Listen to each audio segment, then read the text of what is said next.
First, the president-elect has picked billionaire Scott Bessent to be Treasury Secretary. Now, Bessent is one of Trump's top donors. He is also a former hedge fund manager at a firm started by Democratic megadonor George Soros. But he has since earned Trump world credibility by converting into a MAGA true believer and embracing what the Washington Post calls populist economics. Just a few hours ago, Trump also chose his head of OMB, the Office of Management and Budget, a position of significant influence as far as the president's agenda. In that position, Trump hopes to install the architect of Project 2025, Russell Vought, the man who served the same role during Trump's first term in office. Trump's full embrace of Vought is further confirmation that Trump's proclaimed disinterest in Project 2025 was anything but. And then about an hour and a half ago, Trump made a surprise pick following some heavy lobbying from the Teamsters Union, choosing Republican Congresswoman from Oregon, Lori Chavez-Deremer. She will be his labor secretary. Chavez-Deremer was one of few Republicans to co-sponsor the PRO Act, which protects and strengthens workers' rights to organize. Joining me now to talk this first tranche of appointments is Faz Shakir, senior advisor to Senator Bernie Sanders and founder of the nonprofit More Perfect Union.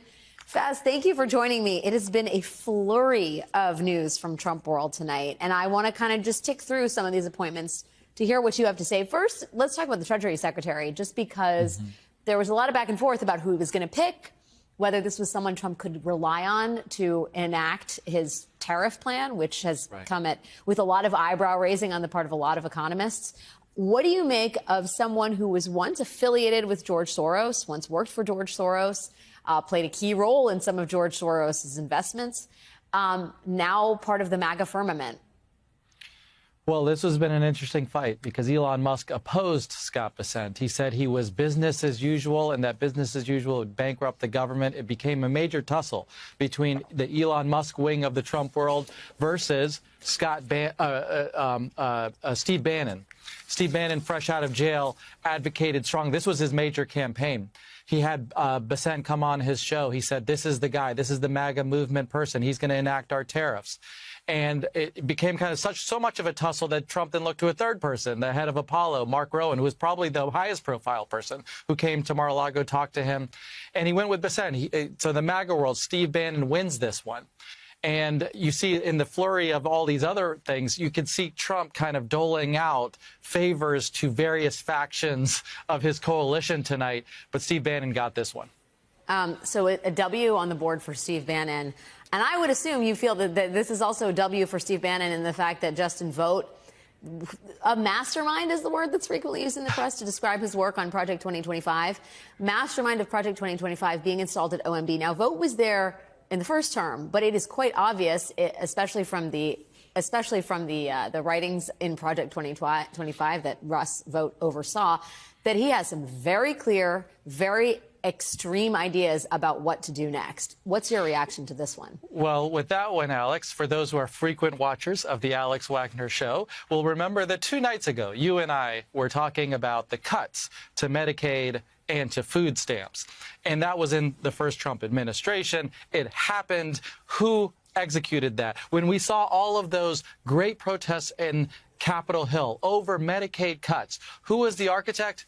Mr. Russell Vought. He's back, and he's going to be here for the same thing. If you looked at the last budget that Donald Trump produced and sent out in 2020, it had massive cuts. I think it was over $1.5 trillion to Medicaid. It had massive cuts, even cut Social Security, food stamps, of course.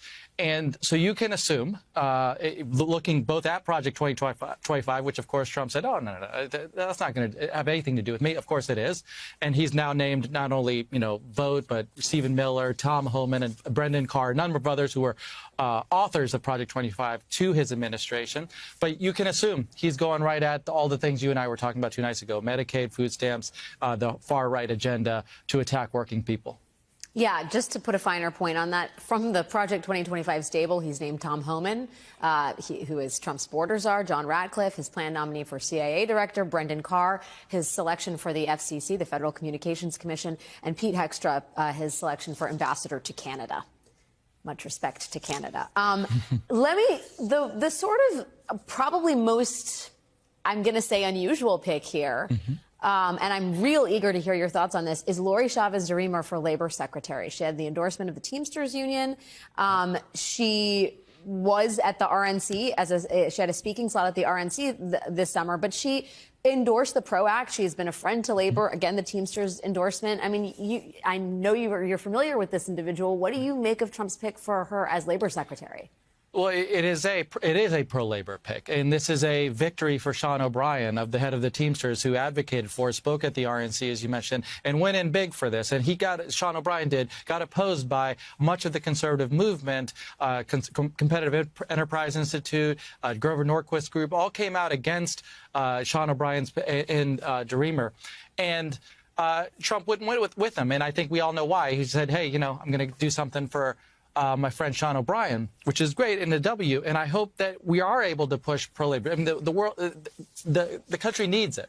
However, the hostility that surrounds her is real. You got Elon Musk, you got Russell Vought, we were just talking about. You've got Wall Street hedge fund guy Scott Bessent. These are not people who are ready to go flying with the pro-labor agenda. So she's got her work cut out for her, but it is at least one voice at a table where she is outgunned by very Wall Street friendly people who's going to have at least a labor voice. And there's moments where, of course, I think it could be helpful when workers go on strike.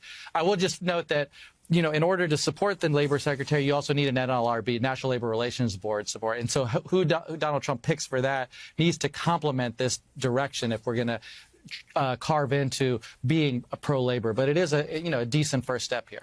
Yeah, I mean, it's already, first of all, it's Friday night and he has announced 320% of his cabinet in 5 minutes, right? That's chaotic. The actual picks themselves, some of whom we're going to get to a few more in just a second, but the fact that you have a pro-labor candidate at the Department of Labor and Elon Musk advising the president just is all the insight you need to know into how unified this group of people is going to be and the chaos that is bound to ensue with so many people at odds over such key issues.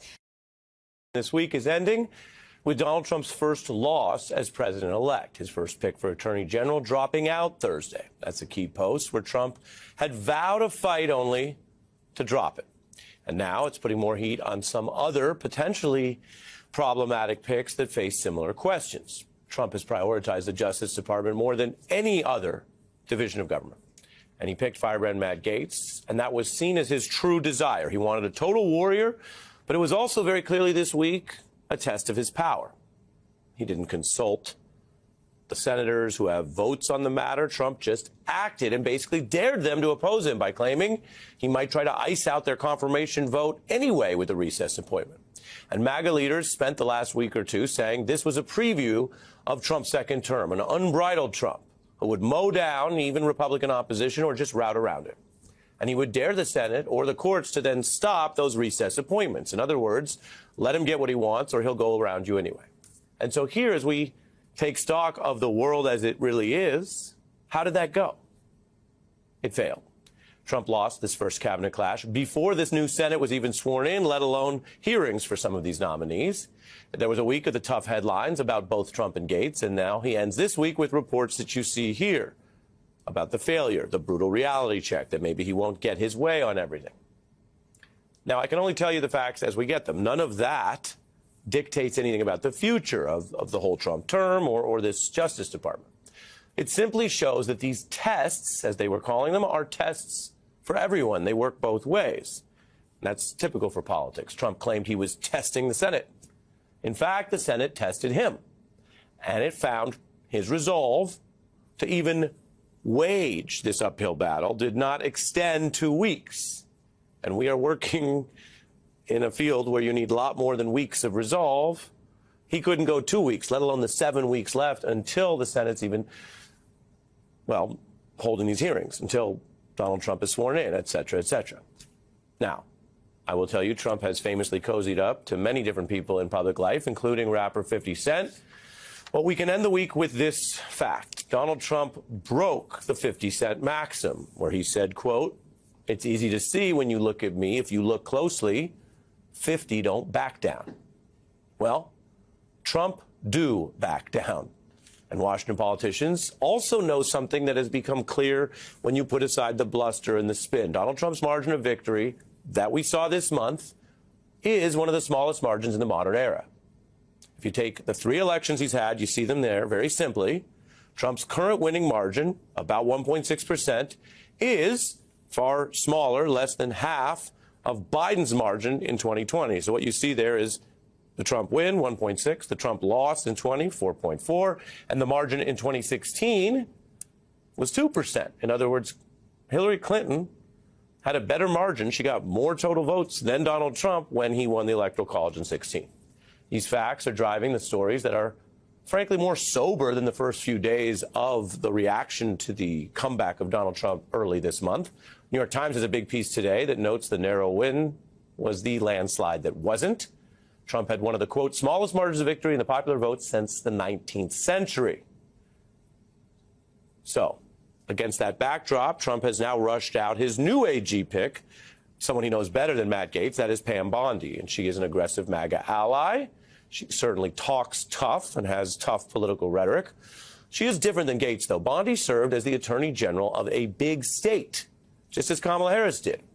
And so Trump now tapping the Florida former AG, who brings more experience than someone like Gaetz. On paper, as I mentioned when the news broke last night, this is the kind of resume more familiar to presidents in past cycles in both parties. You bring someone who either has a lot of federal DOJ experience, or you bring someone who's risen pretty high in a state or even to the top law enforcement job of a state AG. And this is a big state. There's just more work and more experience there than, say, Idaho. So if you stop there, that's a stride. And for Donald Trump, that would be a positive. Certainly in the eyes of the Senate, a positive compared to the first AG nominee who's now out. But Bondi also went farther than many similarly situated legal officials, especially in her time since leaving office, to echo Donald Trump's language, lies about elections and abusing government power. We do have evidence of cheating, and I'll talk about that in a minute. The Department of Justice, the prosecutors will be prosecuted. We are not going anywhere until they declare that we won Pennsylvania. The investigators will be investigated. We've won Pennsylvania. These fake ballots that are coming in late. Pam, did you just say fake ballots? There could be. That's the problem. Even Fox News has to kind of ask at least the follow-up question. Did you say fake ballots? Do you have evidence of that? Are you lying about fake ballots and election fraud? And you heard her sort of measure up there. She went from fake ballots to there could be. That's a quick change to what the actual truth is, and it's my job to fact check it for you. There were no fake ballots or stolen election fraud in Pennsylvania. Indeed, the difference between how some of those Trump allies have sounded and the factual community is we follow the ballots no matter where they lead. So, for example, Trump won Pennsylvania this year, fair and square. You didn't hear as much talk about fake ballots. Bondi was there on the side, pushing that misinformation in a cycle where he had lost Pennsylvania. The DOJ clash also reinforces how the Senate can stop other nominees before they even get to hearings, especially if Republicans think those hearings will be a bad thing for the whole party and not just Donald Trump. There are concerns about the largely unvetted intel and defense picks that Trump has made. One Republican already warning against the intel pick based on insufficient support for Ukraine, which will remain a big issue. Republicans are also asking if the Pentagon pick will bring the kind of heat that Gaetz did. Pete Hegseth faces allegations of a 2017 sexual assault.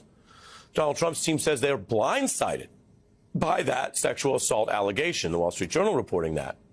But I want to tell you something. That's more of an admission than an explanation, because Trump's team is refusing to sign the standard transition agreements or submit its nominees to FBI background checks.